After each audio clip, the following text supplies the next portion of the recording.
In the quiet town of Yuzawada in Akita, Japan, something remarkable happened in the 1970s that continues to capture the attention of the world.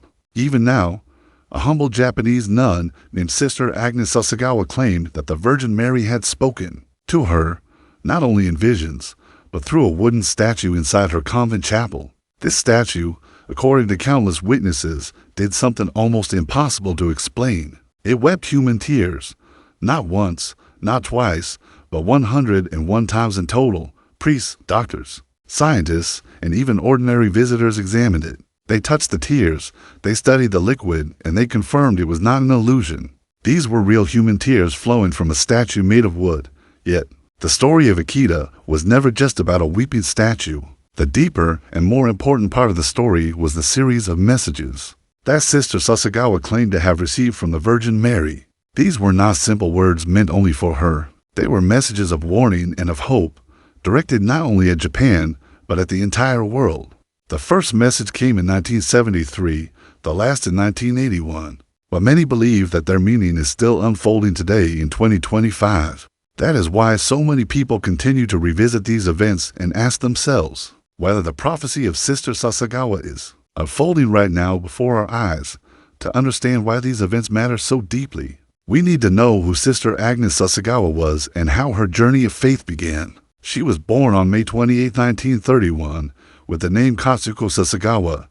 Her early life was not easy. She was born prematurely and from the very beginning faced health challenges that would remain with her for many years.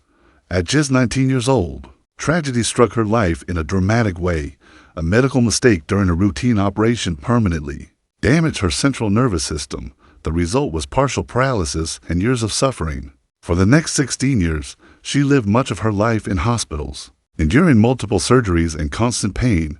It seemed that her life would always be marked by sickness and silence, but something unexpected began to change the direction of her life. While staying at a clinic in Myoko, Nagata, she met a nurse known simply as Miss W. This nurse was not only kind and patient in her medical care, but she was also deeply Catholic. Through her quiet compassion and her words about her faith, Miss W began to spark something new in Sister Agnes. Slowly, the suffering patient began to discover a new hope, one that was not found in medicine alone, but in faith. It was this friendship that opened the door for Sister Agnes to encounter Christianity for the first time. Through her healing and through this growing faith, her life began to change. With her parents' blessing, she decided to give her life completely to God. She entered the congregation of the Sisters of the Immaculate Heart of Mary in Nagasaki. Later, in 1969, she joined a small contemplative group called the Handmaids of the Eucharist. It was in this quiet community of prayer and dedication that the extraordinary events of Akita would begin to unfold. In 1973, another trial entered her life. Without warning, Sister Agnes lost her hearing completely. Doctors diagnosed her with progressive and irreversible hearing loss. They told her there was no hope for recovery. For most people, this would have been the end of hope, but not for Sister Agnes. She learned to read lips. She continued her prayers, and she refused to let her silence become an obstacle between her and God.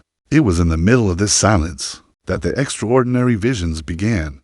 Sister Agnes had entered a world of silence after losing her hearing, but strangely, it was within this silence that she would hear the most powerful voice of her entire life. On June 12, 1973, something extraordinary happened inside the convent chapel in Akita. She noticed a mysterious, radiant light shining from the tabernacle, the sacred place where the Eucharist is kept. The glow was not like ordinary light. It was soft, warm, and filled with a sense of peace that words cannot fully describe. At the same time, she felt as though invisible beings were surrounding her in prayer. A few days later, on June 28th, she saw something even more startling. A brilliant light surrounded the wooden statue of the Virgin Mary in the chapel. The statue was about 3 feet tall, carved from a single piece of wood, and had simple features that expressed maternal tenderness. It was not a glamorous or decorated figure. Yet what Sister Agnes saw was extraordinary. The statue seemed alive with light, and then, as she prayed, she witnessed something that made her fall to her knees. In awe, the statue spoke to her. The Virgin Mary's voice came not through her ears, but directly into her soul. Despite being completely deaf, Sister Agnes understood every word. The message was simple but deeply moving. Mary told her, "Your deafness will be healed. Do not be afraid. Pray very much for the Pope, bishops, and priests." This was only the beginning. Soon after this first message, Sister Agnes began to experience strange wounds on her own body. A red cross-shaped mark appeared on the palm of her left hand. The wound was painful and bled, yet at the same time it filled her with a sense of unity with Christ's suffering. Later, the same type of wound would appear on the hand of the wooden statue itself. Witnesses saw blood flowing from the statue's right hand, dripping down in a way that was medically impossible for a wooden object. Scientists would later test this blood and confirm it was real human blood. Then came the most famous and most mysterious part of the events of Akita, the tears. On January 4th, 1975, witnesses reported that the wooden statue of Mary shed human tears. At first it was seen by only a few people, but as the months went by, more and more witnesses came. The statue wept again and again, sometimes in front of large crowds each time. The tears flowed naturally down the face, gathering at the chin, and then dropping like the tears of a living person. In total, the statue wept 101 times. Doctors collected the liquid and tested it. Their conclusion shocked even skeptics. It was real human tears. But the story did not end with signs and wonders. The heart of Akita lies in the messages that Sister Agnes received. On July 6, 1973, Mary spoke to her again, this time with words of warning. Pray in reparation for the sins of mankind.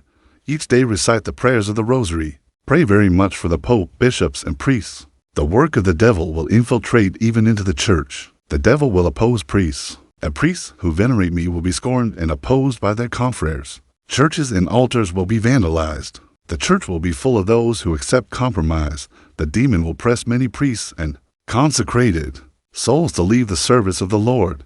These words were chilling. They suggested not only spiritual attacks, but also corruption and division. Within the very heart of the church itself, for many people, this prophecy seemed unbelievable at the time. But looking at the world today, in 2025, many feel that these words are unfolding before our very eyes. The most dramatic warning came on October 13, 1973, a date that seemed chosen with deep meaning. It was the anniversary of the famous miracle of the sun at Fatima in Portugal, another Marian apparition from 1917.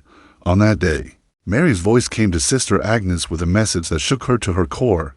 "As I told you, if men do not repent and better themselves, the Father will inflict a terrible punishment on all humanity. It will be a punishment greater than the deluge, such as has never been seen before. Fire will fall from the sky and wipe out a great part of humanity. The good as well as the bad will perish, sparing neither priests nor faithful. The survivors will find themselves so desolate that they will envy the dead. The only arms which will remain for you will be the Rosary and the sign left by my Son. Each day recite the Rosary. Pray for the Pope, the bishops, and the priests." This was not an ordinary message of hope and comfort. It was a dire prophecy of global